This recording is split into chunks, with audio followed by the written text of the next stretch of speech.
I am Dr. Sadashiv Ramchandragowda, Associate Professor of History, Government Pursuit College, Dibipura. ಇವತ್ತು ನಾನು ಈ ವಿಡಿಯೋದಲ್ಲಿ ಮಾತಾಡಲಿಕ್ಕೆ ಬಂದಿರೋ ವಿಷಯ Mughal economy, trade markets and urban centres.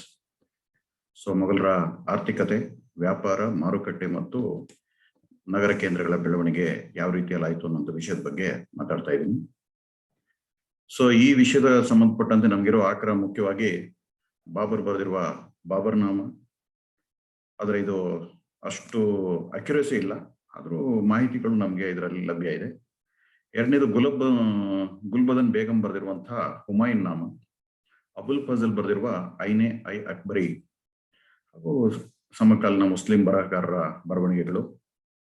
ಇದರ ಜೊತೆಗೆ ಐರೋಪ್ಯ ಬರಹಗಾರರಾದಂಥ ಟೆರ್ರಿ, ಟ್ರಾವನಿಯರು, Francisco Pelsaert, sir Thomas Roe, ಬರ್ನಿಯರು ಈ ಮೊದಲಾದವರ ಬರವಣಿಗೆಯಲ್ಲೂ ಕೂಡ ಮೊಘಲರ ಕಾಲದ ಕೃಷಿ ವ್ಯವಸ್ಥೆ, ನೀರಾವರಿ, ಭೂಕಂದಾಯ, ವ್ಯಾಪಾರ ಮತ್ತು ಮಾರುಕಟ್ಟೆ, ಜೊತೆಗೆ ಕೈಗಾರಿಕೆಗಳು ಹೇಗೆ ಅಭಿವೃದ್ಧಿ ಹೊಂದಿದ್ವು, ಆಮೇಲೆ ಸಾರಿಗೆ ಸಂಪರ್ಕದ ವ್ಯವಸ್ಥೆ, ನಾಣ್ಯದ ವ್ಯವಸ್ಥೆ, ಬೆಲೆ ಮತ್ತು ಕೂಲಿಗಳ ವ್ಯವಸ್ಥೆಗಳ ಬಗ್ಗೆನೂ ಕೂಡ ಸಾಕಷ್ಟು ಮಾಹಿತಿಗಳು ನಮಗೆ ಲಭ್ಯ ಇದೆ.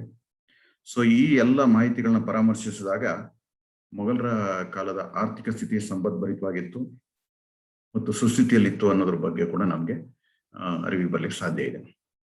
ಮೊಘಲರ ಕಾಲದ ಈ ವ್ಯಾಪಾರ ಮತ್ತು ಮಾರುಕಟ್ಟೆ ಹಾಗೂ ನಗರದ ಬೆಳವಣಿಗೆ ಹೇಗಾಯ್ತು ಅನ್ನೋದನ್ನ, ಅದಕ್ಕೆ ಪೂರಕವಾದಂಥ ಅಂಶಗಳನ್ನು ಒಂದೊಂದಾಗಿ ನಾವು ಅಧ್ಯಯನ ಮಾಡಿದ್ರೆ ನಮ್ಗೆ ಅದರ ಬಗ್ಗೆ ಸ್ಪಷ್ಟತೆ ಬರಲಿಕ್ಕೆ ಸಾಧ್ಯ ಇದೆ ಅಂತ ಹೇಳಿ ಹೇಳ್ಬೋದು. ಸೊ ಮೊದಲನೇದಾಗಿ ಅಗ್ರೇರಿಯನ್ ಸಿಸ್ಟಮ್ ಅಂದ್ರೆ ಕೃಷಿ ವ್ಯವಸ್ಥೆ. ಮೊಘಲರ ಕಾಲದಲ್ಲಿ ಕೃಷಿ ವ್ಯವಸ್ಥೆ ಇದು ಬಹುಜನರ ಉದ್ಯೋಗವಾಗಿತ್ತು. ಯಾಕಂದ್ರೆ ಕೃಷಿ ಅವಲಂಬಿತವಾದಂತಹ ರಾಷ್ಟ್ರ. ಗ್ರಾಮೀಣ ವಾಸಿಗಳಾದಂಥವ್ರು ಸಾಗುವಳಿಯನ್ನೇ ಮುಖ್ಯ ಉದ್ಯಮವನ್ನು ಮಾಡಿಕೊಂಡರು ಈ 70% ಹೆಚ್ಚು ಜನ ಇದ್ದಿದ್ದನ್ನು ನಾವಿಲ್ಲಿ ಗಮನಿಸ್ತೀವಿ. ಮತ್ತು ಸಾಗುವಳಿಗೆ ಅವತ್ತು ಯುರೋಪ್ನಲ್ಲಿ ಅನುಸರಿಸಿರುವಂತ ತಾಂತ್ರಿಕತೆಗೂ ಮತ್ತು ಭಾರತದಲ್ಲಿ ಅನುಸರಿಸಿದ ತಾಂತ್ರಿಕಗೂ ಅಂತ ಏನು ವ್ಯತ್ಯಾಸ ಇಲ್ಲ. ಯುರೋಪಿನರಿಗಿಂತ ಮೊದಲನೆಯ ನಮ್ಮಲ್ಲಿ ಮರದ ನೇಗಿಲುಗಳನ್ನ, ಕಬ್ಬಿಣದ ಕುಳವನ್ನ, ಕೂರಿಗೆಯನ್ನ ಬಳಸ್ತಾ ಇರೋದನ್ನ ನಾವು ಗಮನಿಸ್ಬೋದು. ಹಾಗೆ ಅವತ್ತು ಬಹಳ ಮುಖ್ಯವಾಗಿ ನಾವು ಬೆಳೀತಿದ್ದ ಬೆಳೆ ಏನು ಅಂತಂದ್ರೆ ಭತ್ತ, ಗೋಧಿ, ಬಾರ್ಲಿ, ಜೋಳ, ನೆಲಗಡಲೆ, ಆಮೇಲೆ ವಾಣಿಜ್ಯ ಬೆಳೆಗಳಾದಂಥ ಹತ್ತಿ ಆಗಿರ್ಬೋದು, ಕಬ್ಬಾಗಿರ್ಬೋದು, ರೇಷ್ಮೆ ಆಗಿರ್ಬೋದು, ಇನ್ನಿತರ ಸೆಣಬು, ಜೊತೆಗೆ ಈ ಮುಂತಾದ ಆಹಾರ ಧಾನ್ಯಗಳನ್ನು ಕೂಡ ಬೆಳೀತಾ ಇದ್ದದನ್ನು ನಾವು ಗಮನಿಸ್ಬೋದು. ಸೊ ಈ ಬೆಳೆಗಳನ್ನ ಬೆಳೆಯುವ ಪ್ರದೇಶಗಳು ಮುಖ್ಯವಾಗಿ ಏನು ಅಂತ ಹೇಳಿದ್ರೆ ಈ ಬಂಗಾಳ, ಬಿಹಾರ, ಉತ್ತರ ಪ್ರದೇಶ ಮತ್ತು ಕೋರಮಂಡಲ ತೀರ ಪ್ರದೇಶ, ಜೊತೆಗೆ ಕರಾವಳಿ ತೀರ ಪ್ರದೇಶದ ಬಹುತೇಕಗಳು, ತಮಿಳುನಾಡು, ಇವೆಲ್ಲವೂ ಕೂಡ ಏನಂದ್ರೆ ಭತ್ತದ ಮತ್ತು ಬಾರ್ಲಿಯ ಉತ್ಪಾದನೆಗೆ ಪ್ರಾಮುಖ್ಯತೆಯನ್ನು ಕೊಟ್ಟಿದ್ರೆ ಪಂಜಾಬ್, ಉತ್ತರ ಪ್ರದೇಶ ಈ ಮುಂತಾದ ಭಾಗಗಳಲ್ಲಿ ಗೋಧಿ ಮತ್ತು ಬಾರ್ಲಿಗಳನ್ನ ಹೆಚ್ಚಾಗಿ ಬೆಳೀತಾ ಇದ್ದದನ್ನ ನಾವು ನೋಡಬಹುದು. ಗುಜರಾತ್ ಮತ್ತು ಪಂಜಾಬ್ ಈ ಭಾಗಗಳಲ್ಲಿ ಕಬ್ಬುಗಳನ್ನ ಬೆಳೀತಾ ಇದ್ರೆ ಗುಜರಾತ್ ಮತ್ತು ಬಂಗಾಳದಲ್ಲಿ ರೇಷ್ಮೆಯನ್ನ ಮತ್ತು ಸೆಣಬಿನ ಉತ್ಪಾದನೆಗೆ ಪ್ರಸಿದ್ಧಿಯಾಗಿದ್ದನ್ನು ನಾವಿಲ್ಲಿ ಗಮನಿಸಬಹುದು. ಈ ಯಮುನಾ ಮತ್ತು ಕಣಿವೆ ಪ್ರದೇಶ ಮತ್ತು ಮಧ್ಯಪ್ರದೇಶಗಳಲ್ಲಿ ಅವತ್ತು ನೀಲಿಯನ್ನು ಹೆಚ್ಚಾಗಿ ಬೆಳೆಸ್ತಾ ಇದ್ರು ಅಂತ ಹೇಳ್ಬಿಟ್ಟು ಪೆಲ್ಸಾರ್ಟ್ ಅನ್ನುವಂಥ ಇತಿಹಾಸಕಾರ ಅದನ್ನು ಗಮನಿಸಿದಾನೆ. 1605 ನಂತರ ಹೊಗೆಸೊಪ್ಪನ್ನು ಕೂಡ ಬೆಳೀತಾ ಇರೋದನ್ನು ಕೂಡ ಅವಾಗ ಉಲ್ಲೇಖ ಮಾಡಲಾಗಿದೆ. ಸೊ ಹಾಗಾಗಿ ಬೆಳೆನು ಹಾಗೆ ಮೊಘಲರು ಬಹಳ ಮುಖ್ಯವಾಗಿ ಏನಂದ್ರೆ ಹೆಣ್ಣು, ಹೊನ್ನು, ಮಣ್ಣು ಪ್ರಿಯರಷ್ಟೇ ಅಲ್ಲ, ಹಣ್ಣಿನ ಪ್ರಿಯರು ಹೌದು. ಹಾಗಾಗಿ ಹಣ್ಣಿನ ತೋಟದ ಬೆಳೆಗೆ ಹೆಚ್ಚು ಪ್ರಾಮುಖ್ಯತೆಯನ್ನು ಕೊಟ್ಟಿದ್ದು. ತೋಟದ ಬೆಳೆಯಾದ ಕಿತ್ಲೆ ಹಣ್ಣು, ಕಸಿ ಮಾಡಿದ ಮಾವಿನ ಹಣ್ಣು, ಗೇರೆ ಹಣ್ಣು, ಲಿಂಬೆ ಹಣ್ಣು, ಹಲಸಿನ ಹಣ್ಣು ಈ ಮುಂತಾದ ಹಣ್ಣುಗಳನ್ನ ತೋಟಗಳನ್ನ ಮಾಡೋದ್ರ ಮೂಲಕ ಹಣ್ಣಿನ ಬೆಳೆಯನ್ನ ಬೆಳೆಯೋದಕ್ಕೆ ಬಹಳ ವ್ಯಾಪಕವಾಗಿ ಹಣ್ಣಿನ ತೋಟಗಳನ್ನ ಅಭಿವೃದ್ಧಿಪಡಿಸೋದಕ್ಕೆ ಇವರು ಹೆಚ್ಚು ಗಮನ ಕೊಟ್ಟಿದ್ದನ್ನು ಕೂಡ ನಾವಿಲ್ಲಿ ಗಮನಿಸ್ಬೋದು. ಹಾಗೆ ಕೃಷಿಯ ಉತ್ಪಾದನೆ ಯಥೇಚ್ಛವಾಗಿರೋದನ್ನ, ಸಾಕಷ್ಟು ದೇಶೀಯ ಬೇಡಿಕೆಯನ್ನು ಈಡೇರಿಸುವಷ್ಟರ ಮಟ್ಟಿಗೆ ಉತ್ಪಾದನೆ ಆಗ್ತಾ ಇರೋದನ್ನ ಕೂಡ ಇಲ್ಲಿ ನಾವು ಗಮನಿಸಲಿಕ್ಕೆ ಸಾಧ್ಯ ಇದೆ. ಎರಡನೇದಾಗಿ ಇಲ್ಲಿ ನೀರಾವರಿ ವ್ಯವಸ್ಥೆ ಏನ್ ಮಾಡ್ಕೊಂಡಿದ್ರು ಅಂದ್ರೆ ಬಹುತೇಕ ಮಳೆ ಆಧಾರಿತ ಒಂದು ಬೆಳೆನೆಯ, ಆದ್ರೂ ಕೂಡ ಇಲ್ಲಿ ಅನೇಕ, ಈಗ ಉದಾಹರಣೆಗೆ ಅಬುಲ್ ಫಜಲ್ ಐನೆ ಅಕ್ಬರಿ ಒಳಗಡೆ ಬಹಳ ಸ್ಪಷ್ಟವಾಗಿ ಹೇಳಿದೆ 12 ರೀತಿಯ ಬಾರಿ ಬೆಳೆಯನ್ನ ಮತ್ತು 26 ರೀತಿಯ ಖಾರಿಫ್ ಬೆಳೆಗಳನ್ನ ಬೆಳೀತಾ ಇದ್ರು ಅನ್ನೋದ್ರ ಬಗ್ಗೆನೂ ಕೂಡ ನಮಗೆ ಆಧಾರಗಳು ಸಿಗ್ತವೆ. ಹಾಗೆ ನೀರಾವರಿಗೆ ಏನು ಅಂತ ಹೇಳಿದ್ರೆ ಮಳೆಯಾಧಾರಿತವಾದಂತ ಕೃಷಿ ಆಗಿದ್ರು ಕೂಡ ಕೆರೆ, ಕಾಲುವೆ ಮತ್ತು ಬಾವಿಗಳನ್ನು ತೋಡಿಸೋದ್ರ ಮೂಲಕ ನೀರಾವರಿ ಸೌಲಭ್ಯ ಒದಗಿಸೋದಕ್ಕೆ ಮೊಘಲ್ ಬಾದಶಾಹರು ಪ್ರಯತ್ನ ಪಟ್ಟಿದ್ದನ್ನು ನಾವಿಲ್ಲಿ ಗಮನಿಸಬಹುದು. ಹಾಗೆ ಅವತ್ತಿನ ದಿನದಲ್ಲಿ ನೀರನ್ನ ಬಾವಿಯಿಂದ ಎತ್ತೋದಕ್ಕೆ ಏತ ನೀರಾವರಿ ಯೋಜನೆಯನ್ನ, ಅಂದ್ರೆ ಚರಸ್ಸು ಮರದ ಹಲಗೆಯನ್ನ ಅದಕ್ಕೆ ಚರ್ಮದ ಚೀಲವನ್ನ ಇದ್ ಮಾಡಿ ಅದು ಬಾವಿಯಲ್ಲಿ ಬಿಟ್ಟಾಗ ತೆರೆದು ನೀರು ತುಂಬಿಕೊಂಡು ಮತ್ತೆ ಮೇಲೆತ್ತದು, ಅದಕ್ಕೆ ಎತ್ತುನ ಜೋಡಿಯನ್ನ ಬಳಸೋದ್ರ ಮೂಲಕ ನೀರೆತ್ತೋದ್ರ ಮೂಲಕ ನೀರಾವರಿಗೆ ಕೃಷಿಗೆ ಬಳಸ್ಕೊಳ್ತಾ ಇರೋದನ್ನ ಕೂಡ ಈ ತಂತ್ರವನ್ನ ನಾವು ಅಲ್ಲಿ ಗಮನಿಸ್ಲಿಕ್ಕೆ ಸಾಧ್ಯ ಇದೆ. ಅದ್ರ ಜೊತೆಗೆ ಅವತ್ತು ಮೇರ್ತಾ ಅನ್ನುವಂಥ ಪರಗಣದಲ್ಲಿ 1600 ಹೊತ್ತಿಗೆ 600 ಬಾವಿಗಳು ಕೃಷಿಗೆ ಬಳಕೆಗೆ ಯೋಗ್ಯವಾದಂತಹ 600 ಬಾವಿಗಳು ಇದ್ದಿದ್ರ ಬಗ್ಗೆನೂ ಕೂಡ ನಮ್ಗೆ ಮಾಹಿತಿಗಳು ಸಿಗ್ತವೆ. ಮತ್ತೆ ದೇವಲ್ ಸರೋವರ, ಮೇವಾರದ ಪ್ರಾಂತ್ಯದಲ್ಲಿದ್ದ ದೇವಲ್ ಸರೋವರ, ಅದು 1689-90 ಪುನರ್ನಿರ್ಮಾಣ ಮಾಡಲ್ಪಡ್ತು. ಇದು ಕೂಡ ನೀರವನ್ನು ಒದಗಿಸ್ಲಿಕ್ಕೆ ಮಾಡಿದ್ರು. ಅದೇ ಸಂದರ್ಭದಲ್ಲಿ ಇದ್ದಂತ ಇನ್ನಿತರ ಉದಾಹರಣೆ ಅಂದ್ರೆ ಉದಯ ಸಾಗರ ಮತ್ತು ರಾಜ್ ಸಾಗರ ಅನ್ನುವಂತ ಸರೋವರಗಳು ಕೂಡ ಇದಕ್ಕೆ ಉದಾಹರಣೆಗಳಾಗಿದ್ದವು. ಜೊತೆಗೆ ಶಹಜಾನು ಯಮುನಾ ನದಿಯಿಂದ ದೆಹಲಿವರೆಗೆ ಸುಮಾರು 150 ಮೈಲಿ ಉದ್ದ ಕಾಲುಗಳನ್ನು ತೋಡಿಸಿ ನೀರಾವರಿ ಸೌಲಭ್ಯ ಒದಗಿಸೋದಕ್ಕೆ ಅವನು ಪ್ರಯತ್ನ ಪಟ್ಟಿದ್ದು. ರಾವಿ ನದಿಗೆ 100 ಮೈಲಿಗಳಷ್ಟು ಉದ್ದದ ಕಾಲುವೆಯನ್ನು ತೋರಿಸೋದ್ರ ಮುಖಾಂತರ ನೀರಾವರಿ ಸೌಲಭ್ಯವನ್ನು ಒದಗಿಸೋದಕ್ಕೆ ಪ್ರಯತ್ನ ಪಟ್ಟಿದ್ದು ಕೂಡ ನಾವಿಲ್ಲಿ ಗಮನಿಸ್ಲಿಕ್ಕೆ ಸಾಧ್ಯ ಇದೆ. ಸೊ ಹಾಗಾಗಿ ಸಿಂಧು, ಗಂಗಾ, ಯಮುನಾ, ಬ್ರಹ್ಮಪುತ್ರ ನದಿಗಳು ಕೂಡ ನೀರಾವರಿಯ ಮೂಲ ಆಗಿರೋದನ್ನ ಅವತ್ತಿನ ದಿನದಲ್ಲಿ ನಾವು ಗಮನಿಸ್ಲಿಕ್ಕೆ ಸಾಧ್ಯ ಇದೆ. ಸೊ ಎರಡನೇದಾಗಿ ಇಲ್ಲಿ ಇದು ಬಹಳ ಮುಖ್ಯವಾಗಿ ಏನು ಅಂತಂದ್ರೆ ಭೂಕಂದಾಯವನ್ನು ಹೇಗೆ ಮಾಡ್ತಾ ಇದ್ದಾರೆ. ಹಾಗಾಗಿ ಯಾಕಂದ್ರೆ ಈ ಮೊಘಲರ ಆದಾಯದ ಪ್ರಮುಖ ಮೂಲನೇ ಭೂಕಂದಾಯ. ಭೂಕಂದಾಯ ಸಾಮಾನ್ಯವಾಗಿ ಅಕ್ಬರ್ನ ಕಾಲದಲ್ಲಿ 360 ಕೋಟಿಗಳಷ್ಟು ಹಣ ಸಂಗ್ರಹವಾದ್ರೆ ಶಹಜಾನ ಕಾಲದಲ್ಲಿ 880 ಕೋಟಿ ಬಳಕೆ ಆಗಿತ್ತು ಅನ್ನೋದನ್ನ ಅಂದಾಜು ಮಾಡಲಾಗಿದೆ. ಹಾಗಾಗಿ ರಾಜ ತೋದರಮಲ್ನ ಬಂದೋಬಸ್ತ್ ಪದ್ಧತಿ ಮೂಲಕ 10 ವರ್ಷದ ಉತ್ಪಾದನೆಯನ್ನ ಅದರ ಸರಾಸರಿ ಆಧಾರದ ಮೇಲೆ ಕಂದಾಯ ನಿಗದಿಪಡಿಸುವಂತ ಪದ್ಧತಿಯನ್ನು ಜಾರಿ ತಂದು ಅದು ಅಂತಿಮವಾಗಿ ಮೊಘಲ್ ಕಾಲದಲ್ಲಿ ಮುಂದುವರಿಯಿತು. ಹಾಗಾಗಿ ಕಂದಾಯದ ಪ್ರಮಾಣ ಅಕ್ಬರ್ನ ಕಾಲದಲ್ಲಿ ಪರವಾಗಿಲ್ಲ ಆಗಿದ್ರು ಕೂಡ ನಂತರ ಇಲ್ಲಿ ಸ್ವಲ್ಪ ಜಾಸ್ತಿ ಆಗಿದ್ರು ಕೂಡ ಅದನ್ನ ನಾವೆಲ್ಲಿ ಗಮನಿಸ್ಲಿಕ್ಕೆ ಸಾಧ್ಯ ಇದೆ. ಸೊ ಇದು ಕೃಷಿ ವ್ಯವಸ್ಥೆಗೆ ಸಂಬಂಧಪಟ್ಟಂತೆ ಆದಂತ ಬೆಳವಣಿಗೆ. ಎರಡನೇದು, ಈ ಕೃಷಿ ವ್ಯವಸ್ಥೆಗೆ ಸ್ವಲ್ಪ ಹೊಡೆತ ಕೊಡುವಂತ ಇದೇನಂದ್ರೆ ಕ್ಷಾಮಗಳು, ಫ್ಯಾಮಿನ್ಸ್. ಸೊ ಕ್ಷಾಮ ಏನು ಅಂತ ಹೇಳಿದ್ರೆ ಅತಿವೃಷ್ಟಿಯಾಗಿಂದ ಅನಾವೃಷ್ಟಿಯಿಂದಾಗಿಂದ ಅದು ಕೃತಕ ಅಭಾವ ಸೃಷ್ಟಿ ಆಗೋದ್ರಿಂದ ಇನ್ನಿತರ ಆಡಳಿತ ನಿರ್ಲಕ್ಷ್ಯದಿಂದ ಆಗಿರ್ಬೋದು ಅಥವಾ ಬಾದಶಾಹರ ನಿರ್ಲಕ್ಷ್ಯ ಆಗಿರ್ಬೋದು, ಇವುಗಳಿಂದಾಗಿ ಜನ ಅತ್ಯಂತ ತೀವ್ರವಾದಂತ ಸಾವು, ನೋವು, ಹಿಂಸೆ, ಸಂಕಟಕ್ಕೆ ಗುರಿ ಆಗ್ತಾ ಇರೋದನ್ನು ಕೂಡ ಗಮನಿಸಬಹುದು. ಯಾಕೆಂತ ಹೇಳಿದ್ರೆ ಅವತ್ತಿನ ರೈತರು ಆಹಾರ ಸಾಮಗ್ರಿಗಳನ್ನ ಅಥವಾ ಧಾನ್ಯಗಳನ್ನ ಅದನ್ನ ಸಂರಕ್ಷಣೆ ಇಡುವಂತದ್ರಲ್ಲಿ ಅಷ್ಟು ಯಶಸ್ವಿ ಆಗಿರ್ಲಿಲ್ಲ. ಹಾಗಾಗಿ ಅವತ್ತಿನ ಸಮಕಾಲೀನ ಇತಿಹಾಸಕಾರನಂತ ಬದೌನಿ ಬಹಳ ಸ್ಪಷ್ಟವಾಗಿ ಹೇಳ್ತಾನೆ, 1555-56ರಲ್ಲಿ ಕ್ಷಾಮದ ತೀವ್ರತೆ ಎಷ್ಟಿತ್ತು ಅಂದ್ರೆ ಮನುಷ್ಯನೇ ತಿನ್ನುವಷ್ಟು ಮಟ್ಟಿಗೆ ಜನರು ಹಸಿದು ನರಳುತ್ತಿರುವಂತಹ ದೃಶ್ಯ ಬಹಳ ವಿಕಾರವಾಗಿತ್ತು. ಹಾಗಾಗಿ ಎಷ್ಟರ ಮಟ್ಟಿಗೆ ನಾಶ ಆಗಿತ್ತು ಅಂತ ಹೇಳಿದ್ರೆ ಹೊಲ ಮತ್ತೆ ಉಳುಮೆ ಮಾಡೋದಕ್ಕೆ ರೈತನು ಕೂಡ ಉಳಿದಿರ್ಲಿಲ್ಲ.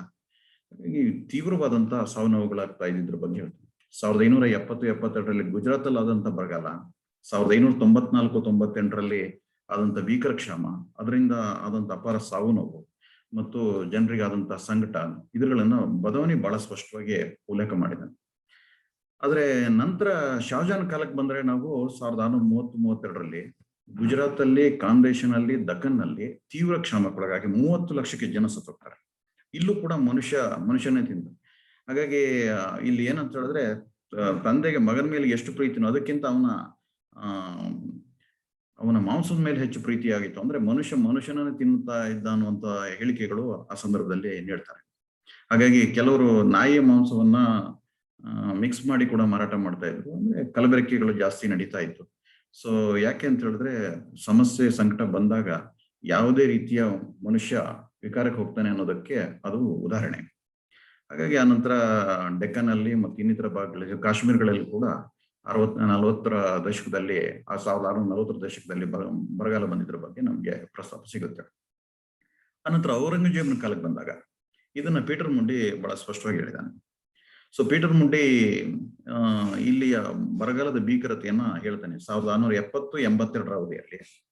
ಉತ್ತರ ಭಾರತದಲ್ಲಿ ತೀವ್ರವಾದ ಕ್ಷಾಮಕ್ಕೆ ತುತ್ತಾಗತ್ತೆ. ಹಾಗಾಗಿ ಔರಂಗಜೇಬು ಅದನ್ನ ಪರಿಹರಿಸೋದಕ್ಕೆ ಅನೇಕ ಕಾರ್ಯಗಳು ಮಾಡಿದ್ರು ಕೂಡ ಅದು ಜನರಿಗೆ ತಲುಪಲಿಲ್ಲ. ಜನ ತೀವ್ರವಾದ ಸಂಕಟಕ್ಕೊಳಗಾದ್ರು. ಸುಮಾರು 20 ಲಕ್ಷಕ್ಕೆ ಹೆಚ್ಚು ಜನ ಸಾವು ನೋವುಗಳಿಗೆ ಬಲಿಯಾದ್ರು. ಹಾಗಾಗಿ ಜನ ಎಲ್ಲರೂ ಯಾವ ರೀತಿ ಕೂಗೇಳ್ತಿದ್ರು ಅಂದ್ರೆ ನಮ್ಗೆ ಆಹಾರ ಕೊಡಿ, ಇಲ್ಲದೆ ನಮ್ಮ ಕೊಲ್ಲಿ ಅಂತ ಹೇಳ್ಬಿಟ್ಟು ಜನ ಕೊಡ್ತಾ ಇದ್ರು. ಸೊ ಇದನ್ನ ನಮ್ಮ ಸ್ವಾತಂತ್ರ್ಯ ಪೂರ್ವದ ಇತಿಹಾಸಕಾರರಾದಂತ WH ಮೋರ್ಲ್ಯಾಂಡ್ ಕೂಡ ಇದನ್ನು ಸಮಸ್ಕೊಳ್ತಾರೆ. ಜೊತೆಗೆ ಅವಾಗ ಇದ್ದಂತ ನೇಕಾರ ತಾನು ಬರಿಮೈಯಲ್ಲಿದ್ರು ಕೂಡ ನಗರವಾಸಿಗಳ ಬಟ್ಟೆಯನ್ನ ಅವ್ರ ಬಟ್ಟೆಯನ್ನು ನೇಯೋದಕ್ಕೆ ಅವನು ಶ್ರಮ ಹಾಕ್ತಾ ಇದ್ದ. ಹಸಿದ ಹೊಟ್ಟೆಯಲ್ಲಿದ್ದಂತ ರೈತ ಪೇಟೆಯಲ್ಲಿರುವಂತ ಜನರ ಶ್ರೀಮಂತರ ಹೊಟ್ಟೆ ತುಂಬಿಸೋದಕ್ಕೆ ಆಹಾರವನ್ನು ಬೆಳೀತಾ ಇದ್ದ. ಅಂದ್ರೆ ಈ ಬರಗಾಲ ಬಂದಾಗ, ಕ್ಷಾಮ ಬಂದಾಗ ಏನು ಅಂತ ಹೇಳಿದ್ರೆ ಕೆಳಸ್ತರದ ಜನ, ಲೋಯರ್ ಮಿಡ್ಲ್ ಕ್ಲಾಸ್ ಅಂದ್ರೆ ಅವರು ಇದಕ್ಕೆ ಹೆಚ್ಚು ಸಾವು ನೋವಿಗೆ, ಸಂಕಟಕ್ಕೆ, ಕಷ್ಟಕ್ಕೆ ಈಡಾಗ್ತಾರೆ ಅನ್ನೋದನ್ನ ನಾವಿಲ್ಲಿ ಗಮನಿಸ್ಬೋದು. ಸೊ ಇದು ಕೂಡ ಮೊಘಲರ ಆರ್ಥಿಕ ಸಂದರ್ಭದಲ್ಲಿ ಆಗ್ತಿರುವಂತ ನಷ್ಟ ಮತ್ತು ಅದು ಒಡ್ತಿರುವಂತ ಅಡ್ಡಿ ಆತಂಕಗಳನ್ನು ಕೂಡ ಇಲ್ಲಿ ಗಮನಿಸಲಿಕ್ಕೆ ನಮ್ಗೆ ಸಾಧ್ಯ ಆಗಿದೆ. ಸೊ ಇಲ್ಲಿ ಬಹಳ ಮುಖ್ಯವಾಗಿ ಏನಂತ ಹೇಳಿದ್ರೆ ಸಾಮ್ರಾಜ್ಯದ ಸಮಸ್ತ ಭೂಮಿನೂ ಕೂಡ ಅದು ಬಾದಶಾಹನ ಮಡಿತನದಲ್ಲಿದೆ. ಹಾಗಾಗಿ ಆ ಭೂಮಿಯಲ್ಲಿ ಕಂದಾಯವನ್ನು ವಿಧಿಸಿ ವಸೂಲು ಮಾಡಿ ಅದು ಸರ್ಕಾರದ ಆದಾಯದ ಮೂಲ ಆಗಿತ್ತು. ಆದ್ರೆ ಇದನ್ನ ಮೊದಲು ಹುಮಾಯೂನ್ ಆಗ್ಲಿ, ಬಾಬರ್ ಆಗ್ಲಿ, ಇವ್ರು ಏನ್ ಮಾಡಿದ್ರು ಅಂದ್ರೆ ಮನ್ಸಬ್ದಾರರ ಮೂಲಕ, ಜಾಗೀರ್ದಾರರ ಮೂಲಕ ಅಥವಾ ಇನ್ನಿತರರ ಮೂಲಕ ಅವರಿಗೆ ಭೂಮಿಯನ್ನು ಹಂಚಿ ಅವರ ನಾಗರಿಕ ಮತ್ತು ಮಿಲಿಟರಿ ಸೇವೆಯನ್ನು ಪಡ್ಕೊಳ್ಳಿಕ್ಕೆ ಭೂಮಿಯನ್ನು ಅವರಿಗೆ ಹಂಚಲಾಗಿತ್ತು. ಆದ್ರೆ ಇದು ನಂತರದ ಅವಧಿಯಲ್ಲಿ ಅಕ್ಬರ್ನ ಕಾಲದಲ್ಲಿ ಏನ್ ಮಾಡ್ದ ಅಂತ ಹೇಳಿದ್ರೆ ಅವರಿಗೆಲ್ಲರಿಗೂ ಸಂಬಳವನ್ನು ಕೊಡೋದ್ರ ಮೂಲಕ ಅವರ ಇದನ್ನೆಲ್ಲವನ್ನು ಭೂಮಿಯನ್ನು ಕೂಡ ಕಲಿಸ ಭೂಮಿಯನ್ನಾಗಿ, ಕ್ರೌನ್ ಲ್ಯಾಂಡ್ ಆಗಿ ಕನ್ವರ್ಟ್ ಮಾಡೋದು. ಸೊ ಇದು ಅಕ್ಬರ್ನ ಕಾಲದಲ್ಲಿ. ನಂತರ ಮತ್ತೆ ಇದು ಅದೇ ಸ್ಥಿತಿಯನ್ನೇ ಮುಂದುವರೆದಿದ್ದು ನಾವು. ಆದ್ರೆ ಈ ರೀತಿಯ ಜಾಗೀರ್ದಾರರು ಸಾಮಾನ್ಯವಾಗಿ ಏನು ಅಂತ ಹೇಳಿದ್ರೆ ಶಹಜಹಾನ್ ಕಾಲಕ್ಕೆ ಬಂದಾಗ 8,000 ಗಟ್ಟಲೆ ಜಾಗೀರ್ದಾರ ಇತ್ತು. ಹಾಗಾಗಿ ಈ ಜಾಗೀರ್ದಾರ ಅಂತ ಹೇಳಿದ್ರೆ ಏನು ಅಂದ್ರೆ ಭೂಮಿಯ ಕಂದಾಯದ ವಸೂಲಿ ಮಾಡುವ ಹಕ್ಕನ್ನ ಒಬ್ಬ ಜಾಗೀರ್ದಾರನಿಗೆ ಇಷ್ಟು ಪ್ರದೇಶ ಬಿಟ್ಕೊಡ್ಲಾಗುತ್ತೆ. ಅವರು ಕಂದಾಯವನ್ನ ದುರಾಸೆಗೊಳಗಾದಾಗ ಹೆಚ್ಚು ಕಂದಾಯವನ್ನು ವಿಧಿಸಿ ಜನರನ್ನ ಶೋಷಣೆ ಮಾಡಿ ಸಂಗ್ರಹವನ್ನ ಜಾಸ್ತಿ ಮಾಡ್ಕೊಳ್ತಾ ಇದ್ರು. ಸೊ ಇದು ಜನಸಾಮಾನ್ಯರಿಗೆ ಕಷ್ಟಕ್ಕೀಡು ಮಾಡ್ತಾ ಇರುವಂತ ಕಾರಣವಾಗ್ತಾ ಇತ್ತು. ಇದು ಕೂಡ ಇಲ್ಲಿ ನಾವಿಲ್ಲಿ ಗಮನಿಸಬಹುದು. ಆದ್ರೆ ಈ ಕ್ರೌನ್ ಲ್ಯಾಂಡ್ ಕಲಿಸ ಭೂಮಿ ಯಾವಾಗ ಹೆಚ್ಚಾಗಿತ್ತು ಅದು ಸರ್ಕಾರಕ್ಕೆ ಆದಾಯ ಹೆಚ್ಚು ಬರ್ತಾ ಇತ್ತು, ಸರ್ಕಾರಕ್ಕೆ ಒಂದು ನಿರ್ದಿಷ್ಟವಾದಂತ ಆದಾಯ ತರಲಿಕ್ಕೆಲ್ಲ ಕಾರಣ ಆಗಿತ್ತು. ಆಮೇಲೆ ಕೆಲವು ನೌಕರಗಳಿಗೆ ಕೊಟ್ಟಂತ ದಾನವನ್ನ ಇನಾಮ್ ಭೂಮಿ ಅಂತ ಕರೀತಾ ಇದ್ರು. ಮತ್ತೆ ಮದ್ರಸಾ ಮಸೀದಿಗಳಿಗೆ ನೀಡ್ತಿದ್ದಂತ ಭೂಮಿಗಳಂದ್ರೆ ಧಾರ್ಮಿಕ ಉದ್ದೇಶಕ್ಕೆ ರಿಲಿಜಿಯಸ್ ಇದಕ್ಕಾಗಿ ಕೊಡ್ತಿದ್ದಂತ ಭೂಮಿಯನ್ನ ವಕ್ಫ್ ಲ್ಯಾಂಡ್ ಅಂದ್ರೆ ವಕ್ಫ್ ಭೂಮಿಗಳಂತ ಕರಿತಾ ಇದ್ರು. ಹಾಗೆ 3 ರೀತಿಯ ಭೂಮಿಗಳು ಇದ್ದಿದ್ದನ್ನ ಕೂಡ ಇಲ್ಲಿ ನಾವಿಲ್ಲಿ ಬಹಳ ಮುಖ್ಯವಾಗಿ ಗಮನಿಸಬಹುದು. ಸೊ ಹಾಗೆ 4ನೇದು ಇಂಡಸ್ಟ್ರೀಸ್ ಇದು. ಹಾಗಾಗಿ ಮೊಘಲರ ಕಾಲದಲ್ಲಿ ಕೈಗಾರಿಕೆ ದೇಶೀಯ ಬೇಡಿಕೆಗಳಿಂದ ಉತ್ಪಾದನೆಯನ್ನ ಅವರ ಬೇಡಿಕೆ ಈಡೇರಿಸೋದಷ್ಟೇ ಅಲ್ಲದೇನೆಯ ವಿದೇಶಿಯರ ಬೇಡಿಕೆಗಳನ್ನು ಈಡೇರಿಸುವಷ್ಟರ ಮಟ್ಟಿಗೆ ಶಕ್ತವಾಗಿತ್ತು, ಸಮೃದ್ಧವಾಗಿತ್ತು. ಹಾಗೆ ಕೈಗಾರಿಕೆ ಉಚ್ಚಾಯ ಸ್ಥಿತಿಯನ್ನ ಕಂಡಿದ್ದನ್ನ, ಫ್ಲರಿಶ್ ಆಗಿದ್ದನ್ನ ನಾವಲ್ಲಿ ಗಮನಿಸಬಹುದು. ಹಾಗಾಗಿ ಇಲ್ಲಿ ಬಹಳ ಮುಖ್ಯವಾದಂತ ಕೈಗಾರಿಕೆ ಯಾವ್ದಂದ್ರೆ ಟೆಕ್ಸ್ಟೈಲ್ ಅಂದ್ರೆ ಬಟ್ಟೆ ಕೈಗಾರಿಕೆ, ಅಪ್ರೆಲ್ಸ್ ಇಲ್ಲಿ ಇಂಪಾರ್ಟೆಂಟ್ ಇಲ್ಲಿ. ಸೊ ಇಲ್ಲಿ ಹತ್ತಿ ಬಟ್ಟೆ ಉತ್ಪಾದನೆಗೆ, ರೇಷ್ಮೆ ಬಟ್ಟೆ ಉತ್ಪಾದನೆಗೆ ಮತ್ತು ಮಸ್ಲಿನ್ ಬಟ್ಟೆ ಉತ್ಪಾದನೆಗೆ, ಕ್ಯಾಲಿಕೋ ಬಟ್ಟೆಗಳ ಉತ್ಪಾದನೆಗೆ ಬಹಳ ಪ್ರಸಿದ್ಧಿಯನ್ನು ಪಡೆದುಕೊಂಡಿದ್ದು ನೋಡ್ತೀವಿ. ಹಾಗಾಗಿ ಈ ಬಂಗಾಳ, ಬಿಹಾರ, ಒರಿಸ್ಸಾ, ಉತ್ತರ ಪ್ರದೇಶ, ಢಾಕಾ, ಹುಗ್ಲಿ ಈ ಭಾಗಗಳಲ್ಲಿ, ಗುಜರಾತ್ಗಳಲ್ಲಿ ಹತ್ತಿಯ ಬಟ್ಟೆಯ ವ್ಯಾಪಕವಾಗಿ ಉತ್ಪಾದನೆ ಆಗ್ತಾ ಇತ್ತು. ಅವು ದೇಶೀಯ ಬೇಡಿಕೆಯನ್ನು ಈಡೇರಿಸೋದಲ್ಲದೆ ವಿದೇಶಿಗಳು ಕೂಡ ರಫ್ತಾಗುವಷ್ಟರ ಮಟ್ಟಿಗೆ ಉತ್ಪಾದನೆ ಹೆಚ್ಚು ಮಾಡ್ತಾ ಇದ್ದೀವಿ ನಾವು ನೋಡ್ತೀವಿ. ಸೊ ಇಲ್ಲಿ ಪೆಲ್ಸರ್ಟ್ ಹೇಳೋ ಪ್ರಕಾರ ಏನಂದ್ರೆ ಈ ಕ್ಯಾಲಿಕೋ ಬಟ್ಟೆಯ ಉತ್ಪಾದನೆಯಲ್ಲಿ ಹೆಚ್ಚು ಪ್ರಮಾಣ ನಡೀತಿತ್ತು. ಸೋನಾರ್ಗಾಂವ್ನಲ್ಲಿ ಹತ್ತಿಯ ಬಟ್ಟೆಯ ಇದಕ್ಕೇನೆ ಸಂಪೂರ್ಣವಾಗಿ ಜನ ಅದರ ಜೊತೆಗೆ ಇನ್ವಾಲ್ವ್ ಆಗಿರೋದನ್ನ, ಅವರು ಅದನ್ನ ಉತ್ಪಾದನೆಯಲ್ಲಿ ತಮ್ಮನ್ನು ಸಂಪೂರ್ಣ ತೊಡಸ್ಕೊಂಡಿರೋದನ್ನ ಬಗ್ಗೆನೂ ಕೂಡ ಇದು ಮಾಡ್ತಾರೆ. ಮತ್ತು ಈ ಕ್ಯಾಲಿಕೋ ಬಟ್ಟೆ ಅತ್ಯುತ್ತಮವಾಗಿತ್ತು. ಮಸ್ಲಿನ್ ಬಟ್ಟೆಯ ಉತ್ಪಾದನೆಗೂ ಕೂಡ ಬಹಳ ಉತ್ತಮ ಗುಣಮಟ್ಟದ ಬಟ್ಟೆಯನ್ನು ಉತ್ಪಾದನೆ ಮಾಡ್ತಾ ಇದ್ರು ಅನ್ನೋ ಅಭಿಪ್ರಾಯವನ್ನ ಅವನು ಕೊಡ್ತಾನೆ. ಹಾಗೆ ಇಲ್ಲಿ ಈ ಕ್ಯಾಲಿಕೋ ಬಟ್ಟೆ ಇದು ಏನಂತ ಹೇಳಿದ್ರೆ ವಿದೇಶಗಳಿಗೆ ರಫ್ತಾಗ್ತಾ ಇತ್ತು. ಅವತ್ತು ಓರ್ಮುಜಾ, ಇರಾನು, ಇರಾಕು, ಮಧ್ಯ ಏಷ್ಯಾಗಳಿಗೆ ಯಥೇಚ್ಛವಾಗಿ ರಫ್ತಾಗ್ತಿದ್ರ ಬಗ್ಗೆನೂ ಕೂಡ ಅವತ್ತಿನ ಫ್ರಾನ್ಸಿಸ್ಕೋ ಪೆಲ್ಸಾರ್ಟೋ ಬಹಳ ಸ್ಪಷ್ಟವಾಗಿ ಉಲ್ಲೇಖ ಮಾಡಿದ್ದಾನೆ. ಸೊ ಹತ್ತಿ ಬಟ್ಟೆ ಕೈಗಾರಿಕೆ ಮತ್ತು ಉಣ್ಣಿಯ ಬಟ್ಟೆ, ಮಸ್ಲಿನ್ ಬಟ್ಟೆ, ಕ್ಯಾಲಿಕೋ ಬಟ್ಟೆ ಇವುಗಳ ಉತ್ಪಾದನೆ ಯಥೇಚ್ಛವಾಗಿ ನಡೀತಿರೋದು ಮತ್ತು ಅವುಗಳ ಉತ್ಪಾದನೆಯ ಗುಣಮಟ್ಟನೂ ಕೂಡ ಉತ್ತಮವಾಗಿದ್ರ ಬಗ್ಗೆ ನಮ್ಗೆ ಮಾಹಿತಿಗಳು ಲಭ್ಯ ಆಗುತ್ತೆ. 2ನೇದು ಸಿಲ್ಕ್. ಹಾಗಾಗಿ ಅವತ್ತು ಗುಜರಾತ್ ಮತ್ತು ಬಂಗಾಳದಲ್ಲಿ ಸಿಲ್ಕ್ ರೇಷ್ಮೆ ಬಟ್ಟೆಯ ಉತ್ಪಾದನೆ ಹೆಚ್ಚಾಗಿತ್ತು. ಬಂಗಾಳದಲ್ಲಿ ಸೆಣಬಿನ ಉತ್ಪಾದನೆ ಕೂಡ ಯಥೇಚ್ಛವಾಗಿ ನಡೀತಾ ಇತ್ತು. ಹಾಗಾಗಿ ಇವುಗಳಿಗೂ ಕೂಡ ದೇಶದ ಆಂತರಿಕ ಬೇಡಿಕೆ, ಯಾಕಂದ್ರೆ 2.5 ಲಕ್ಷ ಪೌಂಡ್ಗಳಷ್ಟು ಉತ್ಪಾದನೆ ಮಾಡ್ತಾ ಇದ್ರು. ಅದರಲ್ಲಿ 1 ಲಕ್ಷ ಪೌಂಡಷ್ಟು ರೇಷ್ಮೆ ಬಟ್ಟೆಗಳು ದೇಶೀಯ ಮಾರುಕಟ್ಟೆಗೆ ಬೇಕಾಗ್ತಿತ್ತು. ಇನ್ನು 1.5 ಲಕ್ಷದಷ್ಟು ವಿದೇಶಗಳಿಗೆ ರಫ್ತಾಗ್ತಿರೋದ್ರ ಬಗ್ಗೆನೂ ಕೂಡ ನಮಗೆ ಮಾಹಿತಿ ಲಭ್ಯ ಇದೆ. ಮೂರನೇದು ಲೋಹದ ಕೈಗಾರಿಕೆ, ಮೆಟಲ್. ಈ ಲೋಹದ ಕೈಗಾರಿಕೆಗಳಿಗೆ ಚಿನ್ನ, ಬೆಳ್ಳಿ ಈ ಮುಂತಾದ ಆಭರಣಗಳ ತಯಾರಿಕೆ ಕುಸುರಿ ಕೆಲಸಗಾರರು, ಅಕ್ಕಸಾಲಿಗರು ಬಹಳ ಅದ್ಭುತವಾಗಿ ಕಿರೀಟಗಳನ್ನ ರಚನೆ ಮಾಡೋದ್ರಲ್ಲಾಗಿರ್ಬೋದು, ಅಥವಾ ಸಿಂಹಾಸನ ಅಲಂಕರಿಸೋದ್ರಲ್ಲಾಗಿರ್ಬೋದು, ಅಥವಾ ಆಭರಣಗಳನ್ನ ತಯಾರು ಮಾಡೋದ್ರಲ್ಲಾಗಿರ್ಬೋದು, ಅವರು ಆ ಉದ್ಯಮ ಯಥೇಚ್ಛವಾಗಿ ಬೆಳೆದಿತ್ತು. ಜೊತೆಗೆ ಇಲ್ಲಿದ್ದಂತ ತಾಮ್ರ, ಸತು, ಕಂಚು, ಕಬ್ಬಿಣದ ಅಲ್ಲಿ ಅದು ಗೃಹೋಪಯೋಗಿ ಉಪಕರಣಗಳಾಗಿರ್ಬೋದು ಮತ್ತು ಯುದ್ಧಕ್ಕೆ ಬೇಕಾಗಿರುವಂತ ಕತ್ತಿ, ಚಾಕು, ಗುರಾಣಿ, ಕವಚಗಳನ್ನ ಕಟ್ಟೋದಾಗಿರ್ಬೋದು, ಇವುಗಳ ಉದ್ಯಮನೂ ಕೂಡ ಯಥೇಚ್ಛವಾಗಿ ಬೆಳೆದಿರೋದನ್ನ ಮತ್ತು ದೇಶೀಯ ಬೇಡಿಕೆಯನ್ನ ಈಡೇರಿಸುವಷ್ಟು ಮಟ್ಟಿಗೆ ಸಮರ್ಥವಾಗಿ ಆ ಉದ್ಯಮನೂ ಕೂಡ ಬೆಳೆದಿರೋದನ್ನ ನಾವಿಲ್ಲಿ ಗಮನಿಸಬಹುದು. ನೆಕ್ಸ್ಟ್ ಸ್ಟೋನ್ ಅಂಡ್ ಬ್ರಿಕ್ಸ್, ಈ ಇಂಡಸ್ಟ್ರಿನೂ ಕೂಡ ಅಂದ್ರೆ ಕಲ್ಲುಕುಟಿಕರು, ಅವರು ಏನಂತಂದ್ರೆ ಮೊಘಲರು ಮೊದಲೇ ಸೌದೆ ನಿರ್ಮಾಪಕರು. ಹಾಗಾಗಿ ಕಲ್ಲು ಕುಟಿಕರಾಗಿರ್ಬೋದು, ಇಟ್ಟಿಗೆ ತಯಾರು ಮಾಡೋರಾಗಿರ್ಬೋದು, ಇದು ದೊಡ್ಡ ಉದ್ಯಮವಾಗಿ ಮತ್ತು ದೊಡ್ಡ ಕೈಗಾರಿಕೆಯಾಗಿ ಬೆಳೆದಿರೋದನ್ನ ಕೂಡ ನಾವು ಮೊಘಲರ ಕಾಲದಲ್ಲಿ ನೋಡ್ಬೋದು. ಉದಾಹರಣೆಗೆ ಆಗ್ರಾದಲ್ಲಿ 80,000 ಶಿಲ್ಪಿಗಳಿದ್ರು, ಕಲ್ಕುಟಿಕರಿದ್ರು ಅನ್ನೋದ್ರ ಬಗ್ಗೆ ವಿವರಗಳು ನಮಗೆ ಸಿಗ್ತವೆ. ಹಾಗಾಗಿ ಈ ಉದ್ಯಮನೂ ಕೂಡ, ಈ ಕೈಗಾರಿಕೆನೂ ಕೂಡ ಯಥೇಚ್ಛವಾಗಿ ಬೆಳೆದಿದ್ದನ್ನು ನಾವಿಲ್ಲಿ ಗಮನಿಸಬಹುದು. ಆಮೇಲೆ ಶುಗರ್ ಇಂಡಸ್ಟ್ರಿ, ಸಕ್ಕರೆ ಕೈಗಾರಿಕೆ ಅವತ್ತು ಲಾಹೋರಲ್ಲಿ, ಮುಲ್ತಾನಲ್ಲಿ, ಗುಜರಾತ್ ಅಲ್ಲಿ, ಮಧ್ಯಪ್ರದೇಶ, ಮಹಾರಾಷ್ಟ್ರಗಳಲ್ಲಿ ಸಕ್ಕರೆ ಉತ್ಪಾದನೆ ಕೂಡ ಯಥೇಚ್ಛವಾಗಿ ನಡೀತಾ ಇತ್ತು. ಅದು ದೇಶೀಯಕ್ಕೆ ಮತ್ತು ವಿದೇಶಗಳಿಗೂ ರಫ್ತಾಗ್ತಾ ಇತ್ತು ಅನ್ನೋದ್ರ ಬಗ್ಗೆ ಕೂಡ ನಮಗೆ ಮಾಹಿತಿ ಸಿಗುತ್ತೆ.